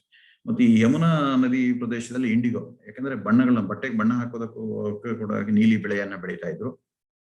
ಇದನ್ನ ನಂತರ ಪೋರ್ಚುಗೀಸರು, ಡಚ್ಚರು ಮತ್ತು ಇಂಗ್ಲಿಷರು ಕೂಡ ಇದನ್ನ ತಮ್ಮ ದೇಶಗಳಿಗೆ ತಗೊಂಡೋಗ್ತಾ ಇದ್ರು. ಹಾಗಾಗಿ ಇಂಡಿಗೋ ಬೆಳೆನೂ ಕೂಡ ಬಹಳ ದೊಡ್ಡ ಪ್ರಮಾಣದಲ್ಲಿ, ಅಂದ್ರೆ ಮಧ್ಯ ಭಾರತ ಮತ್ತು ಇದರ ಯಮುನಾ ಕಣಿವೆ ಪ್ರದೇಶಗಳಲ್ಲಿ ಯಥೇಚ್ಛವಾಗಿ ಬೆಳೀತಾ ಇದ್ದಿದ್ದು ಮತ್ತು ಅದರ ಉದ್ಯಮನೂ ಕೂಡ, ನೀಲಿ ಉತ್ಪಾದನೆಯ ಉದ್ಯಮನೂ ಕೂಡ ಯಥೇಚ್ಛವಾಗಿ ಬೆಳೆದಿರೋದನ್ನು ಕೂಡ ನೋಡ್ತೀವಿ. ಆಮೇಲೆ ಲೆದರ್ ಅಂದ್ರೆ ಚರ್ಮದ ಉದ್ಯಮ, ಚರ್ಮೋದ್ಯಮನು ಗುಜರಾತ್ ಮತ್ತು ಪಂಜಾಬ್ಗಳಲ್ಲಿ ಚೆನ್ನಾಗಿ ಬೆಳೆದಿತ್ತು. ಇದು ಪಾದರಕ್ಷೆ ತಯಾರು ಮಾಡೋದಾಗಿರ್ಬೋದು, ಕವಚಗಳನ್ನು ತಯಾರು ಮಾಡೋದಾಗಿರ್ಬೋದು, ಅಥವಾ ನೀರನ್ನು ಎತ್ತೋದಕ್ಕೆ ಬೇಕಾಗಿರುವಂತಹ ಚರಸ್ಗಳನ್ನು ತಯಾರು ಮಾಡೋದಾಗಿರ್ಬೋದು. ಹಾಗೆ ಚರ್ಮದ ಬೇಕಾದಷ್ಟು ಉತ್ಪನ್ನಗಳನ್ನು ಮಾಡುವಂತ ಕೈಗಾರಿಕೆ ಕೂಡ ಜನಪ್ರಿಯವಾಗಿದ್ದನ್ನು ನಾವು ನೋಡ್ತೀವಿ. ಆಮೇಲೆ ಪೇಪರ್ ಉತ್ಪಾದನೆ, ಅದು ಸಿಯಾಲ್ಕೋಟ್, ಕಾಶ್ಮೀರ ಈ ಮುಂತಾದ ಭಾಗಗಳಲ್ಲಿ ಪೇಪರ್ ಅನ್ನು ಉತ್ಪಾದನೆ ಮಾಡುವಂತ ಕೈಗಾರಿಕೆನೂ ಕೂಡ ಜನಪ್ರಿಯವಾಗಿತ್ತು. ಜೊತೆಗೆ ಮೈನಿಂಗ್, ಇದು ನಾವು ಗೋಲ್ಕೊಂಡದಲ್ಲಾಗಿರ್ಬೋದು ಅಥವಾ ಇನ್ನಿತರ ಭಾಗಗಳಲ್ಲಿ ಮೈನಿಂಗ್, ಗಣಿಯ ಉದ್ಯಮವನ್ನು ಕೂಡ ಮಾಡಲಿಕ್ಕೆ ಗಣಿಯೂ ಕೂಡ ಸಾಕಷ್ಟು ಪ್ರಾಮುಖ್ಯತೆಯನ್ನು ಕೊಟ್ಟಿದ್ದನ್ನು ನಾವಲ್ಲಿ ಗಮನಿಸಬಹುದು. ಸೊ ಹಾಗಾಗಿ ಮೊಘಲರ ಕಾಲದಲ್ಲಿ ಕೈಗಾರಿಕೆಗಳು ಯಥೇಚ್ಛವಾಗಿ, ಯಾಕಂದ್ರೆ ಮೊಘಲರು ಕೈಗಾರಿಕೆಗೆ ಉತ್ತೇಜನ ಕೊಟ್ಟಿದ್ರು, ಪ್ರೋತ್ಸಾಹ ಕೊಟ್ಟಿದ್ರು. ಹಾಗಾಗಿ ಕೈಗಾರಿಕೆ ಉತ್ಪನ್ನ ಯಥೇಚ್ಛವಾಗಿ ಬೆಳೀತಾ ಇತ್ತು. ಅದು ದೇಶೀಯ ಮತ್ತು ವಿದೇಶಿಯ ಎರಡರ ಬೇಡಿಕೆಯನ್ನು ಈಡೇರಿಸುವಷ್ಟರ ಮಟ್ಟಿಗೆ ಶಕ್ತವಾಗಿದ್ದನ್ನ ನಾವು ಗಮನಿಸಲಿಕ್ಕೆ ಸಾಧ್ಯ ಇದೆ. ಐದನೇದಾಗಿ, ಇವುಗಳೆಲ್ಲರ ಬೆಳವಣಿಗೆಯಿಂದಾಗಿ ವ್ಯಾಪಾರ ಮತ್ತು ಮಾರುಕಟ್ಟೆ ಬೆಳೀಲಿಕ್ಕೆ ಕಾರಣ ಆಯ್ತು, ವಿಸ್ತಾರ ಆಗ್ಲಿಕ್ಕೆ ಕಾರಣ ಆಯ್ತು. ಹಾಗೆ ಭಾರತದಲ್ಲಿ ಅವತ್ತು ಮೊಘಲರ ಕಾಲದಲ್ಲಿ ವ್ಯಾಪಾರಿಗಳು ಯಾರು ಅಂತ ಹೇಳಿದ್ರೆ ಈ ಚೆಟ್ಟಿಯಾರ್, ಆಮೇಲೆ ರಾಜಸ್ಥಾನದ ಜೈನರಾಗಿರ್ಬೋದು, ಮಾರ್ವಾಡಿಗಳಾಗಿರ್ಬೋದು, ಕೊಮಟಿಗರಾಗಿರ್ಬೋದು, ಬಣಜಿಗರಾಗಿರ್ಬೋದು, ಬಂಜಾರರಾಗಿರ್ಬೋದು ಮತ್ತು ಸ್ಥಳೀಯ ಮುಸ್ಲಿಂ ವರ್ತಕರಾಗಿರ್ಬೋದು, ಇವರ ಅಧೀನದಲ್ಲಿ ಮೊನೊಪೊಲಿ ಆಗಿತ್ತು. ಹಾಗಾಗಿ ಈ ಆಂತರಿಕ ಮಾರುಕಟ್ಟೆಯನ್ನ, ಆಂತರಿಕ ವ್ಯಾಪಾರವನ್ನು ಇವ್ರ ಕೈಗೆ. ಹಾಗಾಗಿ ಇಲ್ಲಿ ಆಂತರಿಕ ಮಾರುಕಟ್ಟೆ ಅಂದ್ರೆ ಹಳ್ಳಿಗಳಲ್ಲಿ, ಸಂತೆಗಳಲ್ಲಿ ವ್ಯಾಪಾರ ನಡೀತಾ ಇತ್ತು ಮತ್ತು ಪಟ್ಟಣ ಮತ್ತು ನಗರಗಳಲ್ಲಿ ಚಿಲ್ಲರೆ ವ್ಯಾಪಾರ ಮತ್ತು ಸಗಟು ವ್ಯಾಪಾರ, ಇವುಗಳ ಮಂಡಿಗಳಲ್ಲಿ ಸಗಟು ವ್ಯಾಪಾರ ನಡೀತಾ ಇತ್ತು. ಸೊ ಹಾಗಾಗಿ ಮಾರುಕಟ್ಟೆಯಲ್ಲೂ ಕೂಡ ಸಾಕಷ್ಟು ವ್ಯಾಪಕ ವಿಸ್ತಾರ ಆಗಿದೆ. ಮಾರುಕಟ್ಟೆಯಲ್ಲೂ ಕೂಡ ಬೇರೆ ಬೇರೆ ರೀತಿಯ ಮಾರುಕಟ್ಟೆ ಇದೆ. ಹಾಗಾಗಿ ಉದಾಹರಣೆ, ಕೆಲವು ಕಡೆಗೆ ಕೇವಲ ತರಕಾರಿಗಳು ಸಿಗುವಂತ ಮಾರುಕಟ್ಟೆ ಇದೆ, ಕೆಲವು ಕಡೆಗೆ ಕುಸುರಿ ಕೆಲಸಗಳನ್ನು ಮಾಡಿದಂತ ಆಭರಣಗಳು ಸಿಗುವಂತದ್ದು ಒಂದು ಮಾರ್ಕೆಟ್ ಇದೆ, ಅಥವಾ ಪಶುಗಳನ್ನ ಮಾರಾಟ ಮಾಡುವಂತ ಮಂಡಿಗಳು ಇದಾವೆ. ಸೊ ಹಾಗಾಗಿ ಕೆಲವು ನಗರಗಳು ಕೆಲವು ವಸ್ತುಗಳ, ಅಂದ್ರೆ ರೇಷ್ಮೆ ಬಟ್ಟೆಯನ್ನೇ ಮಾರಾಟ ಮಾಡೋದಕ್ಕೆ ಕೆಲವು ನಗರಗಳು ಪ್ರಸಿದ್ಧ ಆಗಿದ್ವು. ಹಾಗಾಗಿ ಮಾರುಕಟ್ಟೆ ಮತ್ತು ವ್ಯಾಪಾರ ಇವೆರಡು ಕೂಡ ಸಾಕಷ್ಟು ಸ್ಥಳೀಯವಾಗಿ ಅಭಿವೃದ್ಧಿ ಆಗಿದೆ ನೋಡ್ತೀವಿ. ಸೊ ಆಂತರಿಕವಾಗಿ ಆಹಾರ ಧಾನ್ಯಗಳಾಗಿರ್ಬೋದು, ತರಕಾರಿಗಳಾಗಿರ್ಬೋದು, ಹಣ್ಣು ಹಂಪಲುಗಳಾಗಿರ್ಬೋದು, ವಸ್ತ್ರಗಳಾಗಿರ್ಬೋದು, ಸಕ್ಕರೆ ಆಗಿರ್ಬೋದು, ಅಥವಾ ಇನ್ನಿತರ ಉತ್ಪನ್ನಗಳಾಗಿರ್ಬೋದು, ಇವುಗಳನ್ನ ಆಂತರಿಕ ಮಾರುಕಟ್ಟೆಯಲ್ಲಿ ಮಾರುವಂತ ಒಂದು ವಣಿಕರ ಸಂಘಟನೆಗಳು ಉತ್ತಮವಾಗಿ ಇದ್ದಿದ್ದನ್ನು ನಾವಿಲ್ಲಿ ಗಮನಿಸಬಹುದು. ಇದು ಇಂಟರ್ನಲ್ ಟ್ರೇಡ್. ಎರಡನೇದು ಫಾರಿನ್ ಟ್ರೇಡ್, ಅಂದ್ರೆ ವಿದೇಶಿ ವ್ಯಾಪಾರ ಹೇಗೆ ನಡೀತಾ ಇತ್ತು. ಇಲ್ಲಿ ಮೊಘಲರ ಕಾಲದಲ್ಲಿ ಏನು ಅಂತ ಹೇಳಿದ್ರೆ ವ್ಯಾಪಾರ ವಿದೇಶದ ಜೊತೆಗೆ ಯಥೇಚ್ಛವಾಗಿ ನಡೀತಾ ಇತ್ತು. ಉದಾಹರಣೆಗೆ ಗುಜರಾತ್ ಅಥವಾ ಬಂಗಾಳದ ಬಂದರುಗಳಿಂದ ಈ ಕಡೆ ಆಗ್ನೇಯ ಏಷ್ಯಾದ ರಾಷ್ಟ್ರಗಳಿಗೆ, ಮಲಯ, ಮಲಕಾ, ಸುಮಾತ್ರ, ಜಾವಾ, ಇಂಡೋನೇಷ್ಯಾ ಈ ರಾಷ್ಟ್ರಗಳ ಜೊತೆಗೆ, ಮತ್ತು ಈ ಕಡೆಗೆ ಆಫ್ರಿಕಾದ ಅಬಿಸಿನಿಯಾದ ಮತ್ತು ದಕ್ಷಿಣ ಆಫ್ರಿಕಾದವರೆಗೂ ವ್ಯಾಪಾರ ಮಾಡ್ತಾ ಇದ್ರು. ಮತ್ತು ಈ ಕಡೆ ಇರಾನ್, ಇರಾಕ್, ಮಧ್ಯ ಏಷ್ಯಾ ರಾಷ್ಟ್ರಗಳ ಜೊತೆಗೆ. ಹಾಗೆ ಇನ್ನೊಂದು ರೂಟ್ ಯಾವುದು ಅಂತ ಹೇಳಿದ್ರೆ ಕಾಬೂಲ್ ಕಂದಾರದ ಲಾಹೋರ್ನ ಮೂಲಕ ಹೋಗಿ ಕಾಬೂಲ್ ಕಂದಾರದ ಮೂಲಕ ಕಜಕಿಸ್ತಾನ್ ಮೂಲಕ, ಅಂದ್ರೆ ಯುರೇಷಿಯಾ ಅಂತ ಹೇಳಿದ್ರೆ ರಷ್ಯಾದ ಮೂಲಕ ಹೋಗಿ ಯುರೋಪಿಗೆ ಹೋಗ್ತಾ ಇದ್ರು. ಸೊ ಈ ರೀತಿಯ ಒಂದು ಮಾರ್ಗಗಳ ಮೂಲಕ ವ್ಯಾಪಾರದ ಸಂಘಟನೆಯನ್ನು ಇಟ್ಕೊಂಡು. ಆದ್ರೆ ಭಾರತೀಯ ವ್ಯಾಪಾರಿಗಳು ಏನಂದ್ರೆ ಬಹಳ ರಿಸ್ಕ್. ಏನಂದ್ರೆ ಮೊದಲು ಹಡಲ್ ಕಳ್ಳರ ಇದು ಇದಾಗ್ತಾ ಇತ್ತು ಮತ್ತು ಅಪಾಯಕಾರಿಯಾದಂತ ಇದನ್ ಮಾಡಿ ವ್ಯಾಪಾರ ಮಾಡ್ತಾ ಇದ್ರು, ಇತ್ತೀಚೆಗೆ ಮಾಡ್ತಾರೆ. ಆದ್ರೆ ಐರೋಪ್ಯರು ಯಾವಾಗ ಭಾರತಕ್ಕೆ ಬರ್ಲಿಕ್ಕೆ ಪ್ರಾರಂಭ ಆದ್ರು, ಹಾಗಾಗಿ ಪೋರ್ಚುಗೀಸರು, ಆಮೇಲೆ ಡಚ್ಚರು, ಇಂಗ್ಲಿಷರು, ಫ್ರೆಂಚರು ಇವರ ಪ್ರವೇಶ ಆದ್ಮೇಲೆ ಭಾರತೀಯರು ವಿದೇಶಿ ವ್ಯಾಪಾರದ ಮೇಲೆ ಇದ್ದಂತ ಮೊನೊಪೊಲಿಯನ್ನ ಕಳ್ಕೊಂಡ್ರು. ಇವರು ಅವರಿಗೇನೆ ಕೊಡ್ಲಿಕ್ಕೆ ಪ್ರಾರಂಭ ಮಾಡಿದ್ರು. ಹಾಗಾಗಿ ವಿದೇಶಿ ವ್ಯಾಪಾರ ವಿದೇಶಿಯರ ಕೈಗೆ ಸೇರ್ತು. ಆದ್ರೆ ಈ ವ್ಯಾಪಾರ ಮಾಡ್ಬೇಕಾದ್ರೆ ಏನಂದ್ರೆ ಭಾರತದಲ್ಲಿ ಒಂದು ಆರ್ಥಿಕ ವ್ಯವಸ್ಥೆ ಯಾವ ಮಟ್ಟಿತ್ತು ಅಂತಂದ್ರೆ ಹಣಕಾಸಿನ ಕೇಂದ್ರಿತ ವ್ಯವಸ್ಥೆ ಆಗಿದೆ. ಹಾಗಾಗಿ ಇಲ್ಲಿ ಚಿನ್ನ, ಬೆಳ್ಳಿ, ಗಟ್ಟಿಗಳನ್ನು ಅಥವಾ ನಾಣ್ಯಗಳನ್ನ ಕೊಟ್ಟು ಇಲ್ಲಿಂದ ವಸ್ತುಗಳನ್ನ ಕೊಳ್ಳಬೇಕಾಗಿತ್ತು. ಹಾಗೆ ಹಣಕಾಸಿನ ಆಧಾರಿತವಾದಂತ ವ್ಯಾಪಾರ ಇಲ್ಲಿ ನಿಯಂತ್ರಿಸಲಾಗ್ತಿತ್ತು. ಹಾಗಾಗಿ ವಿದೇಶಗಳಿಂದ ಸಾಕಷ್ಟು ಚಿನ್ನ, ಬೆಳ್ಳಿಯ ಗಟ್ಟಿಗಳು ಭಾರತಕ್ಕೆ ಬಂದು, ಹಾಗಾಗಿ ವಿದೇಶಿ ವ್ಯಾಪಾರ ನಮ್ಗೆ ಹೆಚ್ಚು ಲಾಭಕರವಾಗಿರೋದನ್ನ ನಾವಿಲ್ಲಿ ಗಮನಿಸ್ಬೋದು. ಸೊ ಇಲ್ಲಿ ಬಹಳ ಮುಖ್ಯವಾಗಿ ಗಮನಿಸ್ಬೇಕಾಗಿದ್ದೇನು ಅಂತ ಹೇಳಿದ್ರೆ ವಿದೇಶಿಯ ರಾಷ್ಟ್ರಗಳು ಕೂಡ ಯೋಚನೆ ಮಾಡ್ಲಿ, ನಮ್ಮೆಲ್ಲ ಚಿನ್ನ ಬೆಳ್ಳಿಗಳು ಭಾರತಕ್ಕೆ ಹೋಗ್ತಾ ಇದೆ, ಭಾರತ ಸಂಪತ್ತು ಭರಿತ ಹೋಗ್ತಾ ಇದೆ, ನಮ್ಗೆ ಲಾಸ್ ಆಗ್ತಾ ಇದೆ, ಅದಕ್ಕೆ ಪರಿಹಾರ ಏನ್ ಮಾಡೋದು, ಆ ಪರಿಹಾರ ಹುಡುಕ್ಲಿಕ್ಕೆ ಪ್ರಾರಂಭ ಮಾಡಿ.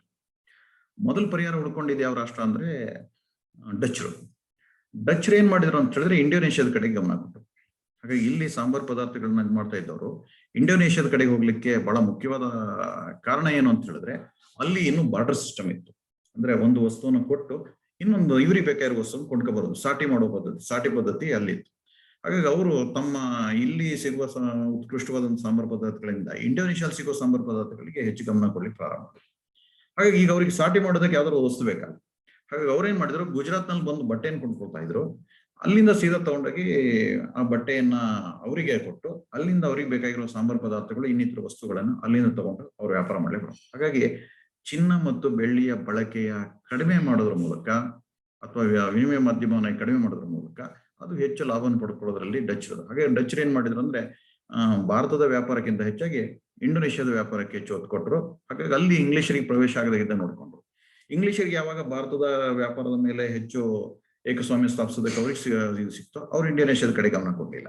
ಸೊ ಹಾಗಾಗಿ ಭಾರತದಲ್ಲಿ ಸಂಪೂರ್ಣ ವಿದೇಶದ ವ್ಯಾಪಾರ ಅದೆಲ್ಲವೂ ಕೂಡ ಸ್ವಲ್ಪ ಮಟ್ಟಿಗೆ ಪೋರ್ಚುಗೀಸರು, ಸ್ವಲ್ಪ ಮಟ್ಟಿಗೆ ಫ್ರೆಂಚರದು, ಡಚ್ರದು ಹೊರತುಪಡಿಸಿದ್ರೆ ಉಳಿದೆಲ್ಲ ವಿದೇಶಿ ವ್ಯಾಪಾರ ಅದು ಇಂಗ್ಲಿಷ್ ಕೈ ಸೇರ್ಲಿಕ್ಕೆ ಕಾರಣ ಆಗಿದ್ದನ್ನ ನಾವು ಅಲ್ಲಿ ಗಮನಿಸಬಹುದು. ಸೊ ಇದು ವ್ಯಾಪಾರಕ್ಕೆ ಸಂಬಂಧಪಟ್ಟಂತೆ. ಸೊ ಹಾಗಾಗಿ ಇಲ್ಲಿ ಈ ವ್ಯಾಪಾರದ ವಹಿವಾಟು, ಯಾಕಂದ್ರೆ ಬಂಡವಾಳ ಹರಿದು ಬರ್ತಾ ಇತ್ತು. ಹಾಗಾಗಿ ಇಲ್ಲಿ ಸಾಕಷ್ಟು ಉದ್ಯಮಗಳು ಉತ್ಪಾದನಾ ಇದುಗಳು ಹೆಚ್ಚೆಚ್ಚು ಆಗ್ಲಿಕ್ಕೆ ಪ್ರಾರಂಭ ಆಯ್ತು. ಸೊ ಇದು ವ್ಯಾಪಾರ ಮತ್ತು ಮಾರುಕಟ್ಟೆ ವಿಸ್ತಾರವಾಗಿದ್ದನ್ನ ಮತ್ತು ಸಂಪದ್ಭರಿತವಾಗಿದ್ದನ್ನ ಇಲ್ಲಿ ಗಮನಿಸ್ಲಿಕ್ಕೆ ಸಾಧ್ಯ ಇದೆ. ಇನ್ನು 6ನೇದಾಗಿ ಗ್ರೋತ್ ಆಫ್ ಅರ್ಬನ್ ಸೆಂಟರ್ಸ್, ಅಂದ್ರೆ 16, 17, 18ನೇ ಶತಮಾನದಲ್ಲಿ ಯಥೇಚ್ಛವಾಗಿ, ಯಾಕೆಂತ ಹೇಳಿದ್ರೆ ಯಾಕೆ ನಗರ ಬೆಳೀತು ಅಂತ ಹೇಳಿದ್ರೆ ಪಟ್ಟಣ ಮತ್ತು ನಗರಗಳು, ಹಳ್ಳಿಯಲ್ಲಿ ಜನಸಂಖ್ಯೆ ಜಾಸ್ತಿ ಆಯ್ತು, ಆರ್ಥಿಕ ವಿಕೇಂದ್ರೀಕರಣ ಆಯ್ತು, ಬಾದಶಾಹರು ಇಲ್ಲಿರುವ ಮಾರುಕಟ್ಟೆಗೆ ಅಥವಾ ವ್ಯಾಪಾರಕ್ಕೆ ಹೆಚ್ಚು ಹಸ್ತಕ್ಷೇಪ ಮಾಡಲಿಲ್ಲ ಅಂತ ಹೇಳಿದ್ರೆ ಉತ್ತೇಜನ ಕೊಟ್ಟರು. ಜೊತೆಗೆ ಏನು ಅಂತ ಹೇಳಿದ್ರೆ ರೋಡ್ ಟ್ಯಾಕ್ಸ್ ಕಟ್ಟಬೇಕು, ಟೋಲ್ ಕಟ್ಟಬೇಕು, ಆದ್ರೆ ಅದರ ಮೇಲೆ ಸರ್ಕಾರದ ಯಾವುದೇ ನಿಯಂತ್ರಣ ಇಲ್ಲ. ಹಾಗಾಗಿ ವ್ಯಾಪಾರ ವಾಣಿಜ್ಯ ವಹಿವಾಟುಗಳು ಯಥೇಚ್ಛವಾಗಿ ಬೆಳೀಲಿಕ್ಕೆ ಕಾರಣ ಇತ್ತು. ಆ ಬೆಳವಣಿಗೆ ಆದಂತೆ ಏನಂತಂದ್ರೆ ಹಳ್ಳಿಗಳೆಲ್ಲವೂ ಉತ್ಪಾದನಾ ಚಟುವಟಿಕೆ ಕೇಂದ್ರಗಳಾದವು. ಇದರಿಂದಾಗಿ ಏನಿತ್ತು, ಹಳ್ಳಿಗಳು ಪಟ್ಟಣಗಳಾಗಿ, ಪಟ್ಟಣಗಳು ನಗರಗಳಾಗಿ ಬೆಳಿಲಿಕ್ಕೆ ಕಾರಣ ಆಯ್ತು. ಸೊ ಹಾಗಾಗಿ 16, 17, 18ನೇ ಶತಮಾನದ ಹೊತ್ತಿಗೆ ಎಷ್ಟರ ಮಟ್ಟಿಗೆ ನಗರಗಳು ಇದಾದಂತಂದ್ರೆ, ಉದಾಹರಣೆಗೆ ಪಶ್ಚಿಮ ಬಂಗಾಳದ ಢಾಕಾ ಆಗಿರ್ಬೋದು, ಮುರ್ಷಿದಾಬಾದ್ ಆಗಿರ್ಬೋದು, ಕಲ್ಕತ್ತಾ ಆಗಿರ್ಬೋದು, ಹುಬ್ಳಿ ಆಗಿರ್ಬೋದು, ಈ ಕಡೆಗೆ ಒರಿಸ್ಸಾದಲ್ಲಿ ಅಥವಾ ಅಹಮದಾಬಾದು, ಅಲಹಾಬಾದು, ಆಗ್ರಾ, ಫತೇಪುರ್ ಸಿಕ್ರಿ, ಲಾಹೋರು, ಮುಲ್ತಾನು, ಕ್ಯಾಂಬೆ, ಡಿಯೋ ಡಾಮನ್ನು, ಆಮೇಲೆ ಈ ಕೋಸ್ಟಲ್ ಇದ್ರೊಳಗಡೆಗೆ ಉದಾಹರಣೆಗೆ ಸೂರತ್ ಇಂದ ಬಂದ್ರೆ ಬಾಂಬೆ, ಗೋವಾ, ಮಂಗಳೂರು, ಭಟ್ಕಳ, ಕೊಚ್ಚಿನ್, ಪುದುಚೇರಿ, ಬರಹಾನ್ಪುರ. ಸೊ ಇವೆಲ್ಲವೂ ಕೂಡ ಏನು ಅಂತ ಹೇಳಿದ್ರೆ ನಗರಗಳು ಹೆಚ್ಚು ಪ್ರಮಾಣದಲ್ಲಿ ಅವತ್ತು ಬೆಳೆದಿದ್ದನ್ನು ನಾವು ಗಮನಿಸ್ತೀವಿ. ಅದ್ರ ಉದಾಹರಣೆಗೆ ದಕ್ಷಿಣ ಭಾರತದಲ್ಲಿ ವಿಜಯನಗರ, ದೇವಗಿರಿ, ಅಹಮದಾಬಾದು, ಜೊತೆಗೆ ಬೀದರ್, ಬಿರಾರ್, ಬಿಜಾಪುರ್, ಗೋಲ್ಕೊಂಡ ಇವೆಲ್ಲವೂ ಪ್ರಮುಖ ನಗರಗಳಾಗಿ ಬೆಳೆದಿತ್ತು. ಮಧುರೆ ಮತ್ತು ಕಂಚಿ ಇವು ಕೂಡ ಬಟ್ಟೆ ಉತ್ಪಾದನೆಗೆ, ಇನ್ನಿತರ ಇದಕ್ಕೆ ಅದು ನಗರಗಳಾಗಿ ಬೆಳೆದವು. ಕೆಲವು ಧಾರ್ಮಿಕ ಉದಾಹರಣೆಗೆ ಪ್ರಯಾಗ ಆಗಿರ್ಬೋದು, ಮಥುರಾ ಆಗಿರ್ಬೋದು, ಇವೆಲ್ಲವೂ ಕೂಡ ಏನು ಅಂತ ಹೇಳಿದ್ರೆ ಧಾರ್ಮಿಕ ಉದ್ದೇಶಗಳಾಗಿ ಕೆಲವು ನಗರಗಳು ಬೆಳೆದವು. ಸೊ ಹಾಗಾಗಿ ನಗರಗಳ ಬೆಳವಣಿಗೆ ಯಥೇಚ್ಛವಾಗಿ ಆಗ್ಲಿಕ್ಕೆ ಕಾರಣ ಆಯ್ತು. ಹಾಗಾಗಿ ಈ ನಗರದ ಬೆಳವಣಿಗೆಗೆ ಏನೋ ಹೇಗೆ ಬೆಳೀತು, ಏನ್ ಬೆಳೀತು ಅಂತ ಹೇಳಿ ಹೇಳ್ಬೇಕಂದ್ರೆ ನಾವು ಸ್ವಲ್ಪ ತುಲನಾತ್ಮಕ ಅಧ್ಯಯನ ಮಾಡ್ಬೇಕು. ರಾಲ್ಫ್ ಫಿಚ್ 1585ರಲ್ಲಿ ಭಾರತಕ್ಕೆ ಬರ್ತಾನೆ. ಭಾರತಕ್ಕೆ ಬಂದಾಗ ಆಗ್ರಾ ಮತ್ತು ಫತೇಪುರ್ ಸಿಕ್ರಿ ನಗರವನ್ನು ನೋಡಿ ಅವನು ಹೇಳ್ತಾನೆ ಅಂದ್ರೆ, ಇದು ಲಂಡನ್ ನಗರಕ್ಕಿಂತ ಏನು ಕಡಿಮೆ ಇಲ್ಲ, ಇದು ಬಹಳ ಜನನಿಬಿಡವಾದಂಥದ್ದು, ಅತ್ಯಂತ ಸಂಪದ್ಭರಿತವಾಗಿರುವಂತಹ ನಗರ ಅಂತ ಹೇಳಿ ಅವನು ಒಂದು ಡಿಸ್ಕ್ರಿಪ್ಷನ್ ಕೊಡ್ತಾನೆ. ಆ ನಂತರ ಬಂದ ಮಾನ್ಸರೇಟ್ ಏನ್ ಹೇಳ್ತಾನೆ ಅಂತಂದ್ರೆ, ಆಗ್ರಾ ನಗರವನ್ನ ಹೆಚ್ಚು ಜನನಿಬಿಡವಾದಂತ, ಲಾಹೋರ್ ಹೆಚ್ಚು ಜನನಿಬಿಡವಾದಂತ ನಗರ, ಅತ್ಯಂತ ದೊಡ್ಡ ನಗರ, ಇದು ಲಂಡನ್ಗಿಂತ ಏನು ಕಡಿಮೆ ಇರಲಿಲ್ಲ, ಅಷ್ಟು ವಿಸ್ತಾರವಾದಂತ ಜನಸಂಖ್ಯೆ ಅಪಾರವಾಗಿರುವಂತ ಇದು ರಾಜ್ಯ. ಆದ್ರೆ ನ್ಯೂನಿಸ್ ಬಂದು ವಿಜಯನಗರದ ರಾಜ್ಯದ ಬಗ್ಗೆ ಹೇಳ್ತಾನೆ. 5 ಲಕ್ಷ ಜನಸಂಖ್ಯೆ ಇರತಕ್ಕಂಥ ಅತ್ಯಂತ ಸಂಪದ್ಭರಿತ ಜನನಿಬಿಡವಾದಂತ ಶ್ರೀಮಂತ ನಗರವಾಗಿತ್ತು ಅನ್ನುವಂತ ಅಭಿಪ್ರಾಯವನ್ನ ನ್ಯೂನಿಸ್ ಕೊಡ್ತಾನೆ. ಆದ್ರೆ ಸೇವಿಯರ್ ಬಂದವನ್ ಏನ್ ಮಾಡ್ತಾನೆ ಅಂದ್ರೆ ಆಗ್ರಾದ ಬಗ್ಗೆ ಒಂದ್ ಕಡೆ ಹೇಳ್ತಾನೆ. ಏನು ಅಂತ ಹೇಳಿದ್ರೆ 6,60,000 ಜನಸಂಖ್ಯೆಯನ್ನು ಹೊಂದಿದಂತ ಜನನಿಬಿಡವಾದಂತ ಸಂಪದ್ಭರಿತವಾದಂತ ಶ್ರೀಮಂತವಾದಂತ ನಗರ ಆಗ್ರಾ ಅನ್ನುವಂತ ಅಭಿಪ್ರಾಯವನ್ನ ಅವನು ಕೊಡ್ತಾನೆ.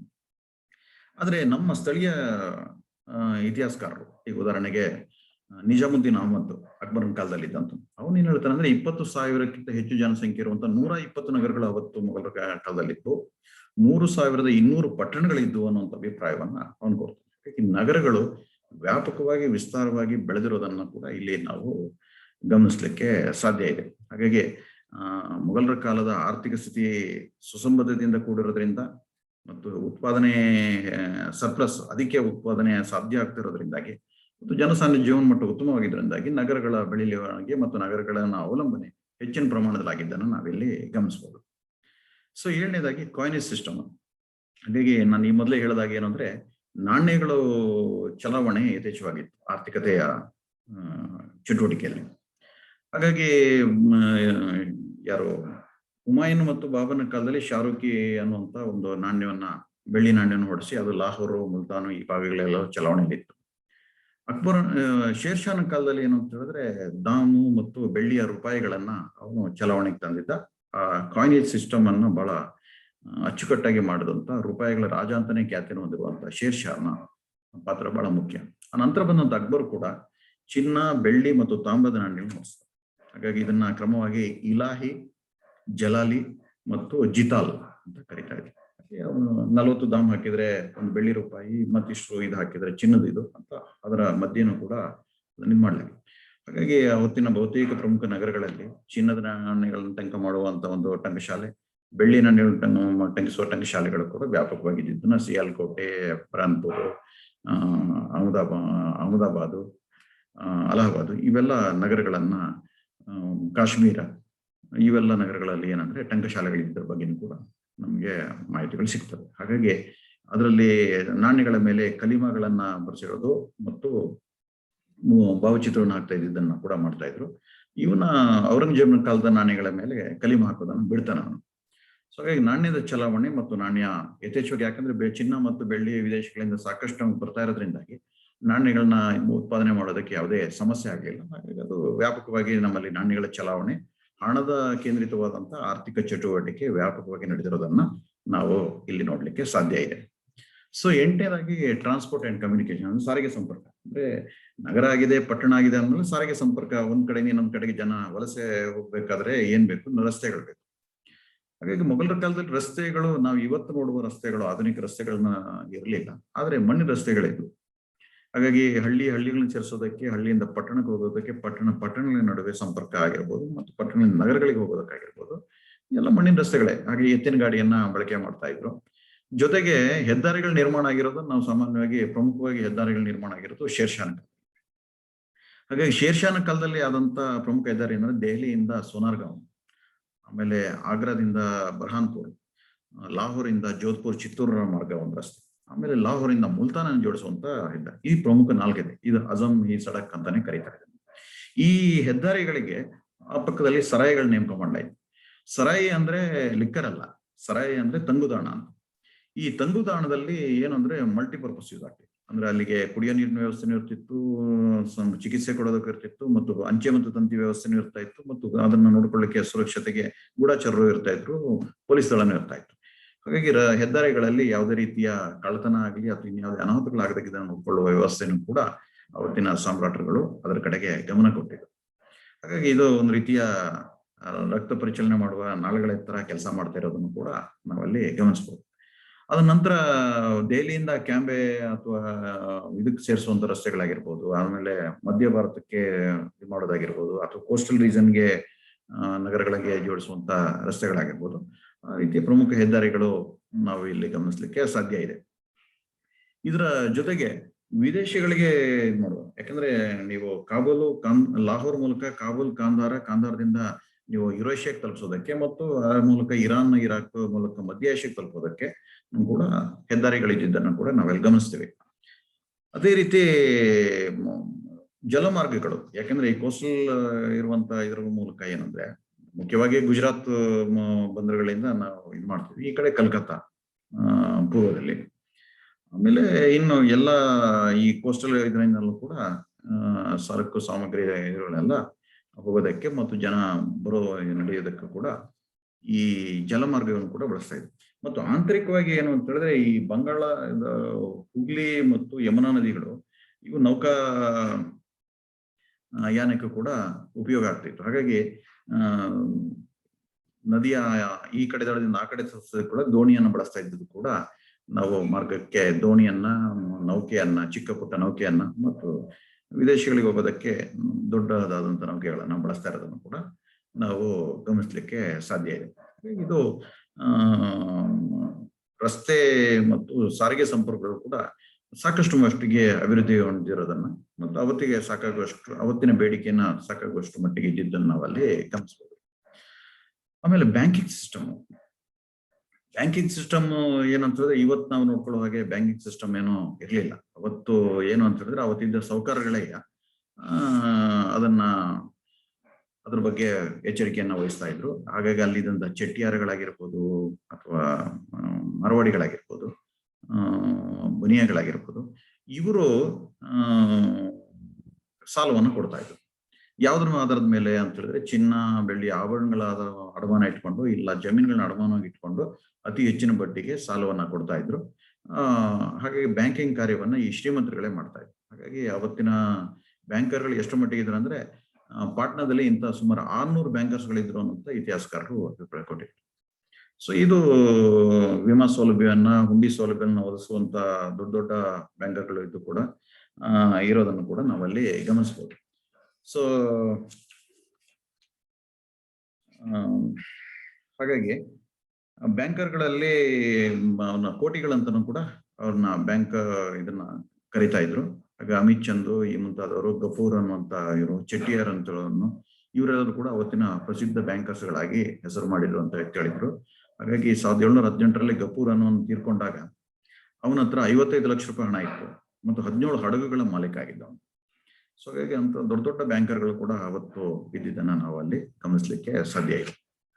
ಆಮೇಲೆ ಪ್ರೈಸಸ್ ಅಂದ್ರೆ ಬೆಲೆಗಳು, ಅಂದ್ರೆ ಯಾವುದೇ ವ್ಯಾಪಾರ, ವಾಣಿಜ್ಯ, ವಹಿವಾಟು ವಿಸ್ತಾರ ಆಗ್ಬೇಕಂದ್ರೆ ಬೆಲೆ ಯಾವ ರೀತಿ ಇತ್ತು, ಬೇಡಿಕೆ ಪೂರೈಕೆಗೆ ಅನುಸಾರವಾಗಿ ಬೆಲೆಗಳು ಯಾವ ಪ್ರಮಾಣದಲ್ಲಿ ನಿಗದಿ ಆಗ್ತಾ ಇತ್ತು ಅನ್ನೋದು ಬಹಳ ಮುಖ್ಯ. ಮೊಘಲರ ಕಾಲದಲ್ಲಿ ಬೆಲೆಗಳು ಬಹಳ ಕಡಿಮೆ ಇತ್ತು ಅನ್ನೋದನ್ನ ಇವತ್ತಿನ WH ಮೋರ್ಲ್ಯಾಂಡ್, ಸತೀಶ್ ಚಂದ್ರ ಇವರೆಲ್ಲರೂ ಕೂಡ ವ್ಯಾಖ್ಯಾನಿಸ್ತಾರೆ. ಯಾಕೆ ಅಂತ ಹೇಳಿದ್ರೆ 10 ರೂಪಾಯಿಗೆ ಒಂದು ಆಕಳು ಸಿಗ್ತಾ ಇತ್ತು, 1.5 ರೂಪಾಯಿಗೆ ಒಂದು ಕುರಿ ಸಿಗ್ತಾ ಇತ್ತು. ಇವತ್ತು ಕೋಟ್ಯಾಂತರ ರೂಪಾಯಿ ಬೆಲೆ ಬಾಳುವ ರತ್ನಗಂಬಳಿ ಅವತ್ತು 1800 ರೂಪಾಯಿಗೆ ಸಿಗ್ತಾ ಇತ್ತು. ಈಗ 1 ರೂಪಾಯಿಗೆ 10-12 ಮಣ ಭತ್ತನೋ, ರಾಗಿನೋ, ಜೋಳನೋ, ಗೋಧಿನೋ, ಬಾರ್ಲಿನೋ 10 ಮಣಕ್ಕಿಂತ ಹೆಚ್ಚು ಪ್ರಮಾಣದಲ್ಲಿ ಸಿಗ್ತಾ ಇತ್ತು. ಸೊ ಹಾಗಾಗಿ ಬೆಲೆ ಬಹಳ ಕಡಿಮೆ ಇತ್ತು, ಜನಸಾಮಾನ್ಯರ ಕೈಗೆ ಎಟುಕುವಂತಿತ್ತು. ಹಾಗಾಗಿ ಅವರು ಕೊಡುವ ಹಣಕ್ಕೆ ಅವರಿಗೆ ಸಾಕಾಗುವಷ್ಟು ದವಸ ಧಾನ್ಯಗಳಾಗಿರ್ಬೋದು, ಜೀವನಾವಶ್ಯಕ ವಸ್ತುಗಳಾಗಿರ್ಬೋದು, ಅವು ಕೈಗೆ ಎಟುಕುವಷ್ಟು ಇತ್ತು ಅಂತ ಹೇಳಿ ಬೆಲೆಗಳ ಬಗ್ಗೆ ಮಾಹಿತಿಗಳು ನಮಗೆ ಸಿಗ್ತವೆ. ಈಗ ವೇಜಸ್ ಅಂದ್ರೆ ಕೂಲಿಗಳಿಗೆ ಸಿಗ್ತಾ ಇತ್ತು ಅಂತ. ಕೂಲಿಗಳು ಏನು ಅಂತ ಹೇಳಿದ್ರೆ ಅವತ್ತು ಸಾಮಾನ್ಯ ತರಬೇತಿ ಹೊಂದಿರುವಂತ ಕೂಲಿಗೆ ಒಂದು 2.5 ದಾಮ್ ಕೊಡ್ತಾ ಇತ್ತು. ಬಟ್ ಈಗ ಕಾರ್ಪೆಂಟರ್ಗೆ 7 ದಾಮ್ ಕೊಡ್ತಾ ಇದ್ರು.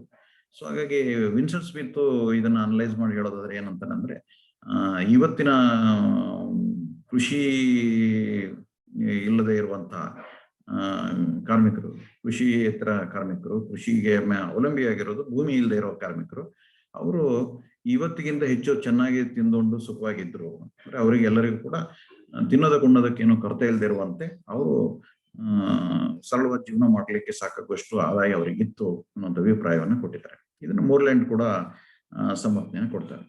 ಹಾಗಾಗಿ ಈ ಎಲ್ಲ ಒಂದು ಆಧಾರದ ಮೇಲೆ ಮೊಘಲರ ಕಾಲದ ಆರ್ಥಿಕ ಸ್ಥಿತಿ ಸಮೃದ್ಧಿಯಿಂದ ಕೂಡಿತ್ತು, ಸುಭಿಕ್ಷವಾಗಿತ್ತು ಅನ್ನೋಂತ ಹೇಳಿ ನಾವು ಅನಲೈಸ್ ಮಾಡ್ಲಿಕ್ಕೆ ಸಾಧ್ಯ ಇದೆ. ಹಾಗಾಗಿ ಇಲ್ಲಿಯ ಇವೆಲ್ಲ ಅಂಶಗಳನ್ನ ನೋಡಿದಾಗ ಇಲ್ಲಿಯ ವ್ಯಾಪಾರ, ಇಲ್ಲಿಯ ಮಾರುಕಟ್ಟೆ ಮತ್ತು ಇಲ್ಲಿಯ ನಗರದ ಬೆಳವಣಿಗೆ ಬಹಳ ಉತ್ಕೃಷ್ಟವಾಗಿತ್ತು, ಉತ್ತಮವಾಗಿತ್ತು ಅಂತ ಹೇಳ್ತಾ ನನ್ನ ಈ ವಿಡಿಯೋನ ಇಲ್ಲಿಗೆ ಮುಗಿಸ್ತಾ ಇದ್ದೀನಿ. Thank you very much. Thank you all of you. ನನ್ನ ವಿಡಿಯೋಗೆ ಚಾನಲ್ಗೆ ಯಾರಾದರೂ ಸಬ್ಸ್ಕ್ರೈಬ್ ಆಗದಾಗಿದ್ರೆ ಅದನ್ನು ಸಬ್ಸ್ಕ್ರೈಬ್ ಅಂತ ಕೋರ್ತಾ ಇಲ್ಲಿಗೆ ಮುಗಿಸ್ತಾ ಇದ್ದೀನಿ.